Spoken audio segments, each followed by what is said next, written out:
What is going on, everybody, and welcome back to the Underdog Podcast. Today, we are doing my top 5 interior defensive linemen for the 2022 NFL Draft. I hope you all had a great Easter weekend. To be honest with you, this interior defensive line class is a little bit underwhelming. By a little, I mean a lot. There's not a lot of guys in this class outside of the guys at the top. But there are a few guys that I like in this class better than others. I don't really have any honorable mentions. I hope you guys enjoyed my edge video last time.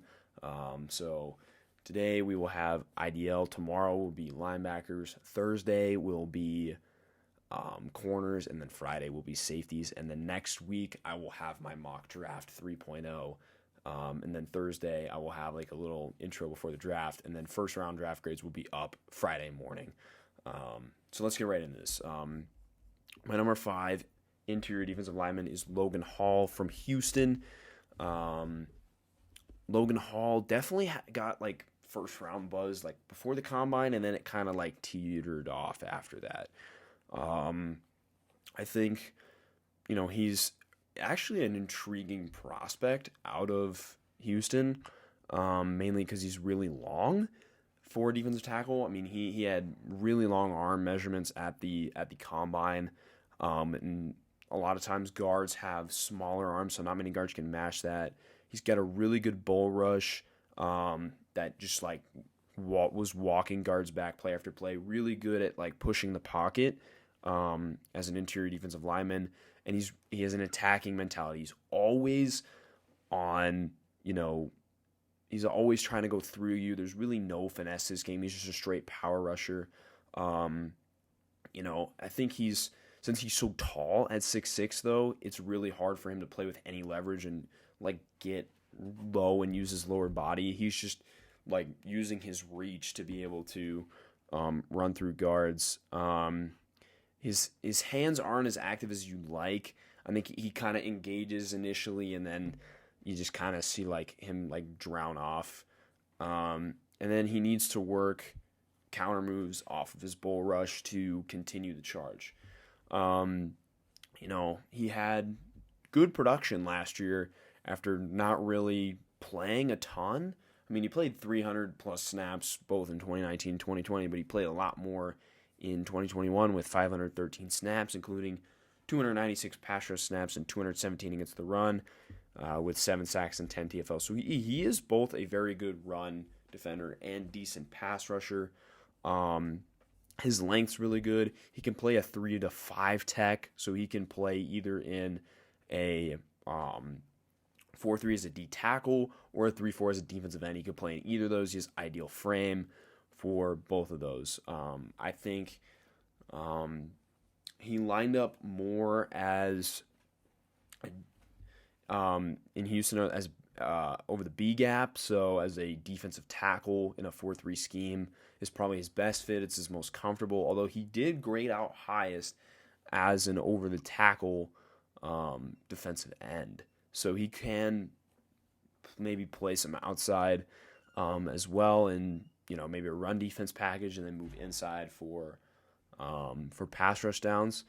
But again, I think Logan Hall needs to go to the right scheme for him, where he's utilized both inside and outside, kind of like Solomon Thomas, who was out of Stanford, who played both inside and outside for Robert Saleh, and actually is playing for Robert Saleh again. But Logan Hall, I think, probably for me, is like a 3rd to a 4th round grade. Just IDL is not super valuable. You can have guys that really change the game, like Aaron Donald, like Vita Vea, but Logan Hall is not going to be that guy. And then my comp for him is Malik McDowell. Moving on to my number 4 guy, who I feel has gone really under the radar this season. It's Perrion Winfrey from Oklahoma. Perrion Winfrey really has only been a 2-year starter, and had good production in 2020, even better production in 2021, started to get after the quarterback more. He's the complete opposite of Logan Hall. He's really good at get off. I mean, he puts guards, on their toes quickly. I mean, he's really, really fast for an interior guy at 6'4", 290. He's got some get off, similar to like Barmore last season, where Barmore really excelled at get off. So did Perion Winfrey.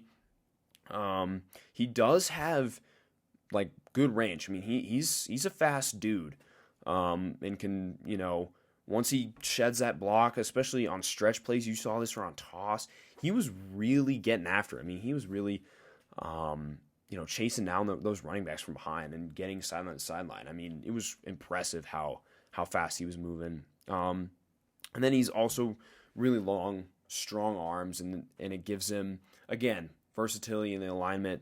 I think I like him more, as a 3-4 D end, or potentially nose tackle as well. I think something that some cons about him is he's undisciplined in the run game. He's not great with gap control. He just kind of like flies up the field, and oftentimes the back will then just cut back into his gap. He's thinner on the lower half for defensive tackles, and he's taken off balance pretty easily. And then sometimes a lot of times he's like, you won't find him for part of the game. Like, he just disappears and doesn't become a factor at all in the game. His alignment, so he lined up quite a bit over the center in the A gaps as a nose, 135 snaps, graded out the best there, and then he graded out in the B gap. He played 280 snaps there and graded out a little bit worse. So he can play either that role. I think he's 3-4 scheme for him for sure. Could potentially see him in a 4-3, but I think 3-4 is probably his best gig. He's super athletic. One of the more athletic IDLs in this class, and I know that's saying a lot with Jordan Davis in this game. But he definitely was way better against Group of 5 competition, 11 pressures in 2 games versus Power 5 competition where he had 18 pressures in 10 games. So it's kind of like, is he really going to produce against when you really need him to against those good teams? Is a big question mark with Perion Winfrey. I think a comp for him would be like a Muhammad Wilkerson. He really reminds me of Muhammad Wilkerson, who was a first-round pick out of Missouri back in the day. He's similar profile, a little bit heavier, but about the same size there for Perion Winfrey. And for him, same grade, round 3-4. I don't think he should be taking anybody any earlier than that in this draft, to be honest. Again, IDL, their value isn't great. So then we have my number 3 guy out of UConn. It is Travis Jones. Again, one of the more underrated players in this class. And I think truly could go in the first round for some teams, just depending on what they're looking for in this scheme, in their schemes. Really, really good run defender, and then somewhat, I wouldn't say liability, but he's not as good in the pass rush game. I think he had an 88.3 run defense grade as a true freshman, so that's really his game, and he's only gotten better from that season. His really strong hands, where he's able to just kind of grip you and then ragdoll linemen left to right in the run game. Again, long for his size, and he's quick to get his hands on you. I think his punch is one of the fastest that I've seen from this IDL class. And he's a really good anchor for a nose, and he has strength throughout his frame. Although he only has played 230 snaps at nose tackle in his career, so I think he could play that, or again 4-3 tackle or 3-4 defensive end. I like him better in a 3-4 scheme with versatility to play both nose and defensive end. He's not super athletic, however. So it'd be a waste of time to try and stun or slant him. He's just kind of he's going to be primarily an early down guy with limited upside as a pass rusher, except to be there as a pocket pusher, kind of like Lawrence Guy is for New England. Again, he's really big, so it's hard for him to stay low throughout entire pass rush reps in order to get by him at 6'4", 325. He's not as tall as Logan Hall, but that does play a factor into that. And then he's not like, I don't think he's like a playmaker or any type of thing, or even a finisher in the run game. He's literally there to just hold your gap. I mean, he's like, my comp is Falaranzu Fadukasi, who also came out of UConn, who was really big in the Jets being a really good run defense the last 2 seasons. He is just there to take the center and potentially both guards out of the play, like to just hold them in place and then let the other guys come make a tackle. Logan Hall did that really, really well at UConn, and I think he could do that even better at the next level. So again, he was mainly in the B gap, but also played some A gap. So I think, again, 3-4 defensive end is probably where we're going to see him in the next level. Maybe moves inside even more in the A gap in terms of pass rush. But I do think Travis Jones is going to be a very, very good player at the next level. Again, that Falaranzu Fadukasi type player. I have him as a 1st to 2nd round grade in this class, along with my next guy on the list at number 2. I have Devonta Wyatt from Georgia. I think Wyatt, being a part of that Georgia defense was kind of underlooked. I mean, you had Jordan Davis right next to him, who was just, the biggest freak in this class besides maybe Daniel Falele. But Devonta Wyatt was very, very good in his role at Georgia. I think his best asset to his game is his first step. It's as good as anybody in this draft class. And you looked at Jordan Davis, and he's super explosive. Well, Devonta Wyatt may be even more explosive out of Georgia.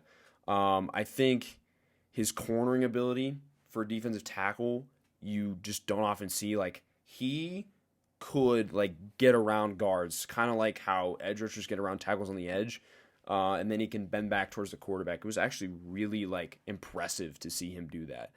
And then he was schemed a lot of times to help free up blitzing linebackers, which hurt his pass rush efficiency. It's just kind of the way they do it at Georgia. They run a lot of stunts. They run a lot of contain to just get free blitzers at the quarterback. That's what Kirby Smart really loves to do. So I think he's super underrated as a pass rusher in this class. But he doesn't have, and I think part of the reason that he doesn't have enough ways to win yet, which is part of the criticism against him, is because of the scheme that he played in. He's currently all finesse, which is really interesting for a defensive lineman, for an IDL, because a lot of times those guys play with power. If you can have Devonta Wyatt bulk up a little bit, because he's a little bit small right now at 304, you have him bulk up a little bit and play with power, and then you can use that power to finesse. That would be, Devonta Wyatt could be a really, really good pass rusher at the next level. He's not really, like most of the other guys in this class that we talked about, win with length. He's not that guy. He's just about average length. He's going to win with technique rather than length and physicality. And then he was listed at 315 while he was at Georgia, but he didn't really he seemed like he was more like 295 when he was playing at Georgia. But I still think that Wyatt can be really, really good at the next level as both a pass rusher. Mainly as a pass rusher. I don't think he's going to be like Jordan Davis' run defender, but I think his real upside is a pass rusher, kind of like Barmore coming out last season. And again, I think he profiles actually better as a 4-3 tackle, who's going to be used mainly on pass rush downs. Excuse me, to start with in his career, and then he will be, hopefully you can get his run defense grade up, and then, play him more on early downs as well. But he is versatile. He's lined up anywhere between the tackles. I mean, he's lined up outside the tackle. He's lined up over the tackle. He's lined up in the B, A gap. He did kind of everything at Georgia because they love moving around their defensive linemen. So I think again, his biggest improvement is power moves. My value for him is round 1-2. I think I've been mocking him in the first round of my drafts. I think between probably 20 and 35-ish is probably a sweet spot. Doesn't have a true first round grade for me because I, again, just value the position and stuff like that. So, but I do think Devonta Wyatt is going to be very, very good at the next level.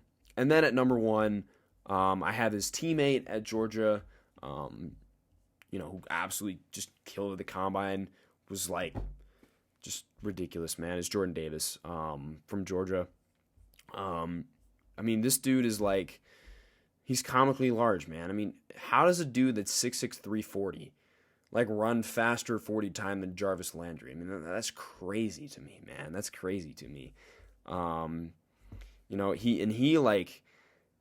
It was so much fun watching Jordan Davis tape. I mean, it was just this dude's a guy you create in Madden, honestly. And he really does have surprising range for a guy his size. I mean, he made plays on stretch, duo, some wide zone plays that were really, really impressive for a guy his size. I mean, he is not just like Travis Jones, like we talked about, where he's just plugging gaps. I mean, this dude's a playmaker at in the interior. He's got a really good anchor, really sinks his hips against a double team and is rarely moved. I mean, for a guy that size, that's not surprising, but it's really hard for them to get low and to be able to not get moved. I mean, that's really good for him. I think he wore down easily though, as he had such a low workload. Even when games weren't blowouts, he was really not. He didn't play a ton of snaps. Only played 378 in 2021. I think lateral agility is nowhere near his north-south explosiveness. That's not really his game. He's not super agile, but he is explosive north-south. And then he doesn't offer you anything as a pass rusher except for a bull rush and pocket pushing, which is what, again, like I said, Lawrence Guy, that's his main job for the Patriots. Again, he is probably going to play nose at the next level, but he lined up in the B gap for most of his snaps at Georgia. However, he did grade higher as an A gap. So again, he's probably a 3-4 scheme no matter what. Don't really see him as a 4-3 guy at all. Just the scheme fits doesn't really work. But I think, again, the big thing for him is going to be, can he stay in shape for an NFL workload? I think he's going to be mainly an early down guy. I don't really think you're ever going to see him out there for pass rush downs. But again, conditioning is a big part of the NFL. So it'll be interesting to see how much he plays as a rookie and whether or not he's in shape. I don't really have a comp for Jordan Davis. I mean, he's really, really big. And there's nobody as athletic as he is at the position. I think Jordan Davis is one of one. I think he's one of one. I don't have a comp for him. So, and value for him is a true first round grade. I think it's really, really hard to get somebody who is that good of a player at an unvalued position, but is also that athletic and has that athletic profile. Sometimes, for these non-valuable positions like interior offensive lineman, interior defensive lineman, linebacker, if you get a guy that's this special of an athlete, I think he warrants that first round pick. So Jordan Davis for me warrants a first round pick. I talked about Zion Johnson. He does as well. So does Tyler Linderbaum. Those guys are first round picks because they're just so even at an unvalued position, they're just such a rare athlete that they deserve the first round grade. So I hope you guys enjoyed that video on my top 5 interior defensive linemen in this draft class. Again, a little bit underwhelming, but we do have these guys that are at the top that I really, really like. And then I think Perion Winfrey and Logan Hall can be nice. Late day 2, early day 3 guys. But not super deep class here for the interior defensive linemen. But thanks for watching, everybody. I hope you all enjoyed. Stay tuned for Wednesday for my top 5 linebackers video. I know it's going to be controversial. I know you guys are going to want to see it, so please go check that video out as well. Again, I hope you enjoyed this one. Thank you for all the support. I really appreciate it. Have a great day, everybody, and peace.